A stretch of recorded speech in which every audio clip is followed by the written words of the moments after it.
But still you have to have no fear in your mind. Trust. You trust yourself and trust others.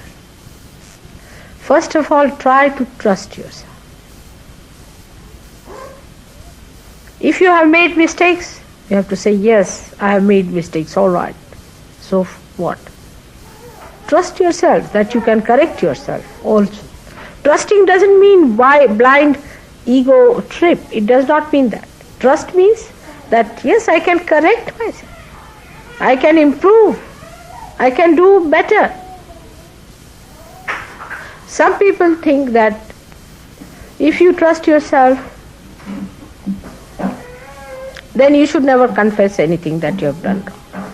That you should never say that it was wrong and I can correct. This is a wrong idea. You have to trust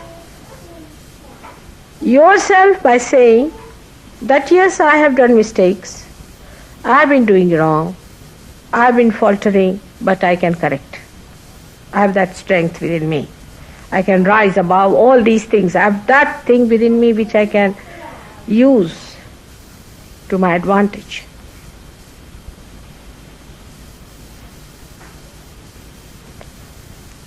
Trust yourself. Trust that you are realized. Trust that God loves you, that He has chosen you to be His instrument. Love yourself.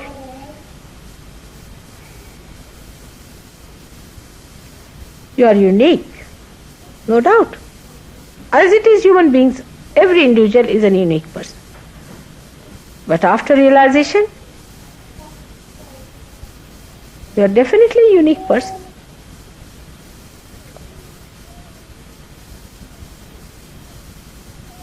It never means ego trip. One has to use discretion about understanding. It never means ego trip. If you cannot correct yourself, you are not master of yourself.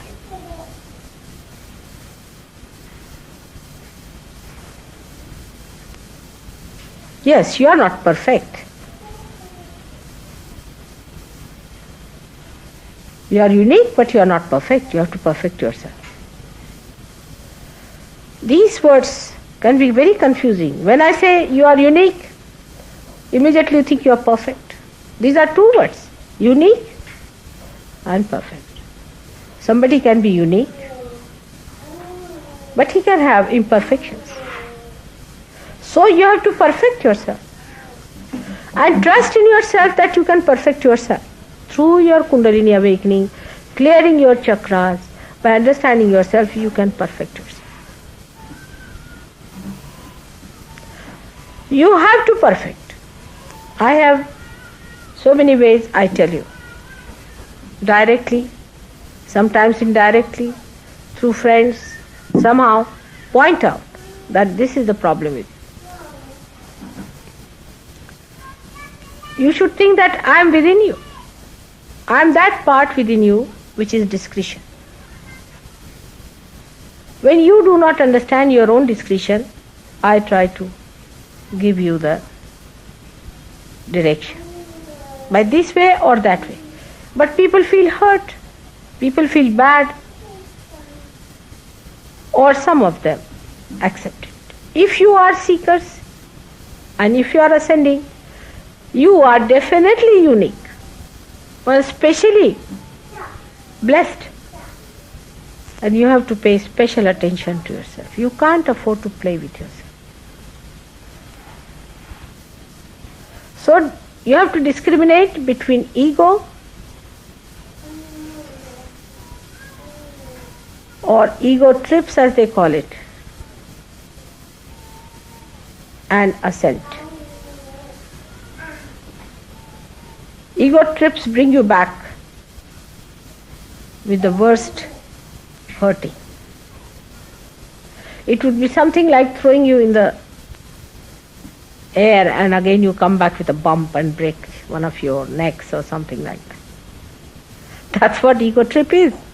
But ascent is where you really rise above.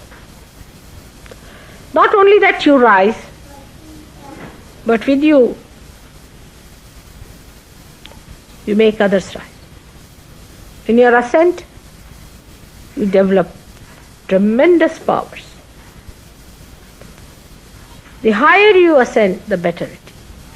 But not by understanding that I am perfect you can ascend, never so.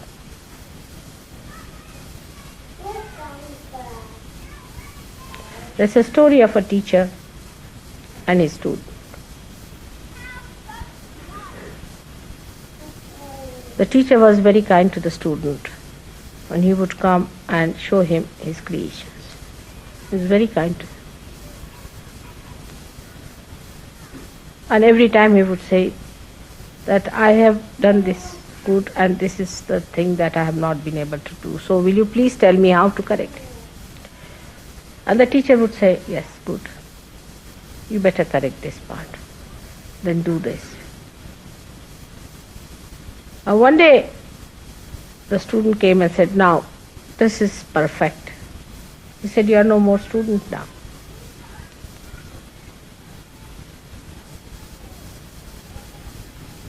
So he said, no more. You are not to come to me anymore. There was another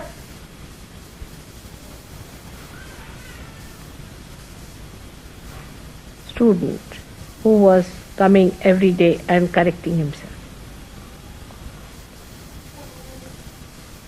And he told to his teacher that today I think I can teach others but not yet perfect. He said, all right, you go and teach. The third one was a student who came and he was always trying to see what was the mistake and how he has to correct, and how he worked very hard, very assiduous, very hard working. And he came to his teacher one day and he said, sir, I will not trouble you anymore now. He said, true, now you take my seat.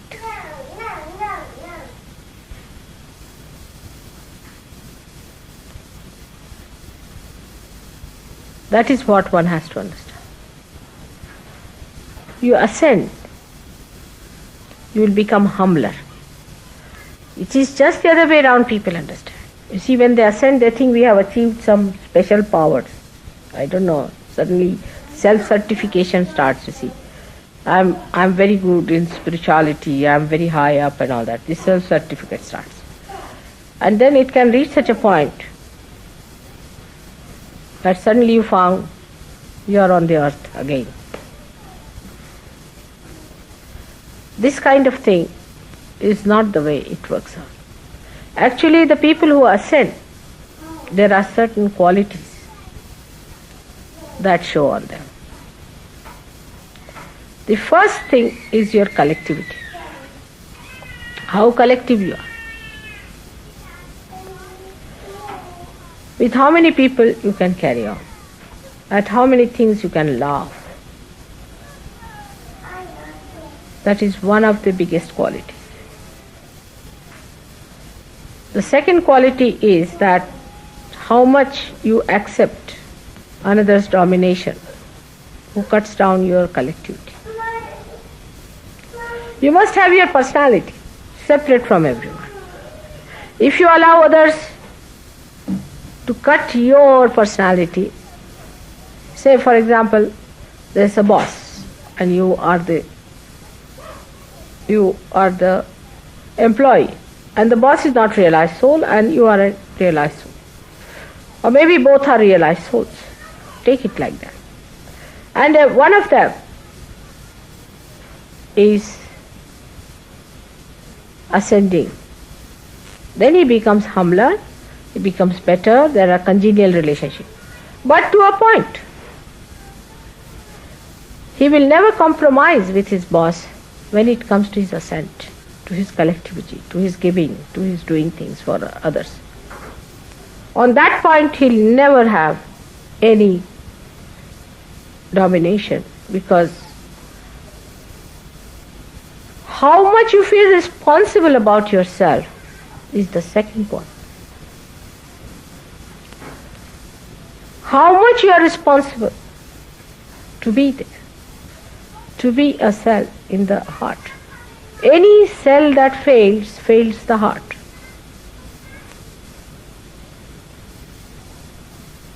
Every cell in the heart has to be extremely sensitive and extremely obedient to the self, to the spirit. It has to activate, work harder when there is need, there is emergency. And it enjoys the most.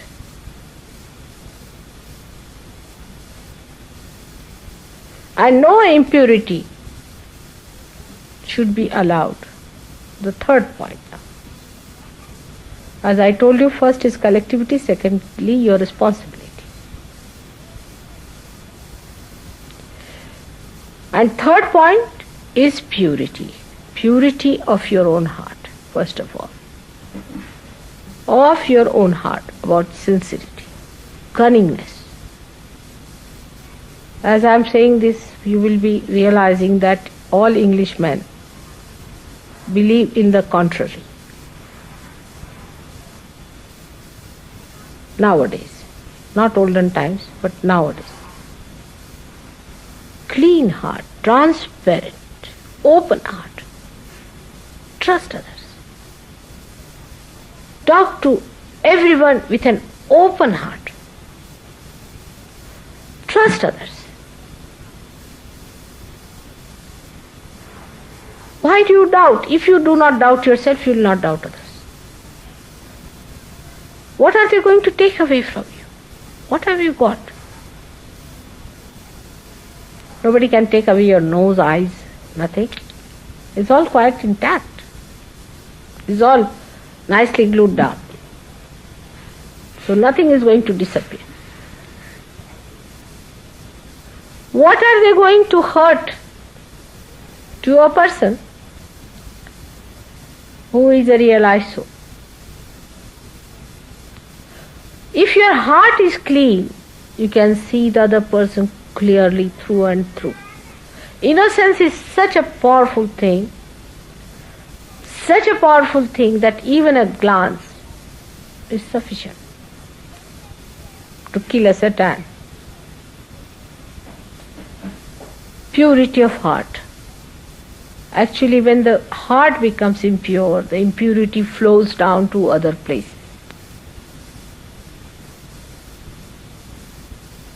It is not the other way round. It is from the heart. Many people believe that it's the body that becomes impure. I think it is the heart which becomes really impure, and then it starts trickling down to the body, and then it is residual there, it settles down there.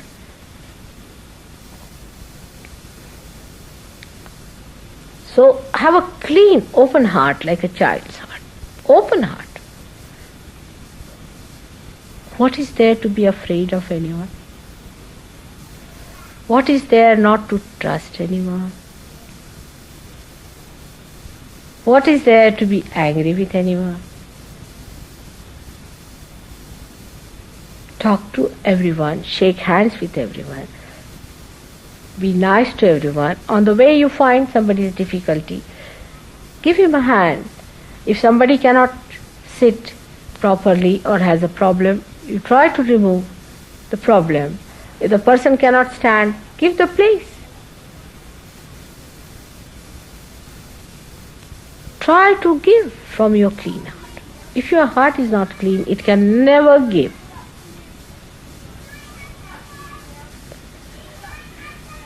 Now, how do you clean the heart? It's the subject which Felicity wanted me to discuss, is how to clean the heart. There is no broom available for that in the supermarket. There are no fairy liquids or anything to wash it down.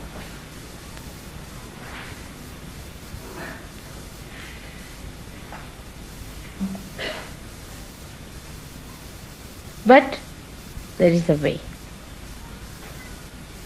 Allow your heart to be drenched in your mother's love. Just allow. See how much she loves you. I trust you.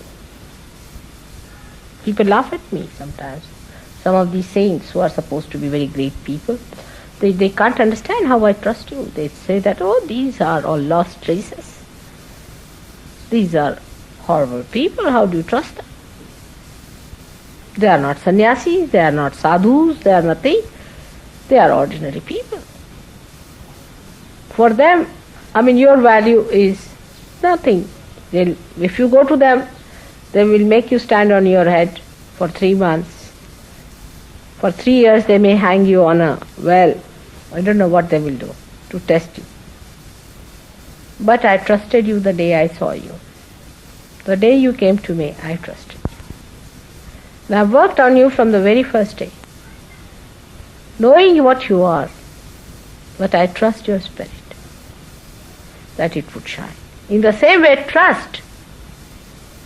We laugh at others. I've seen Sahajogis laugh at others, make fun of them when they come to. Trust them. When you will trust them, you will respect them also. So you have to believe in yourself and enjoy the way gently you are sweeping into the current of your mother's love. Just enjoy that. Like a flower that falls into the current and flows and enjoys all the beauties of that current. In the same way, you should enjoy.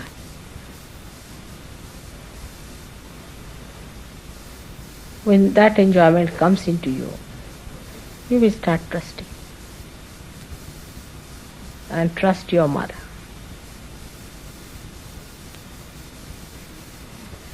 I try many things to correct you, but trust in one thing, that whatever I try for you or do anything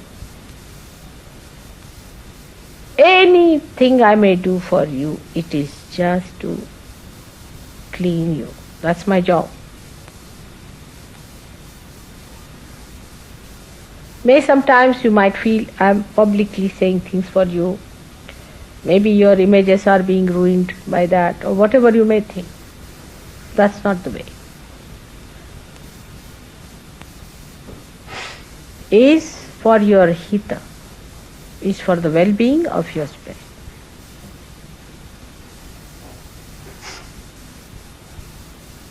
And that is the most difficult job.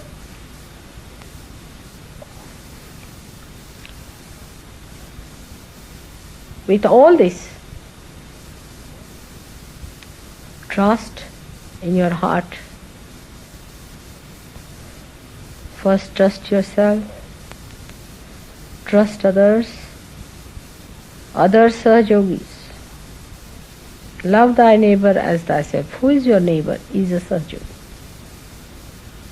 Stand by him.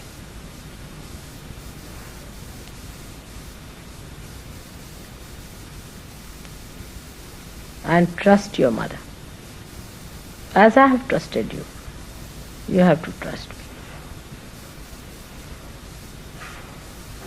And it will work out. Open your heart to this trust.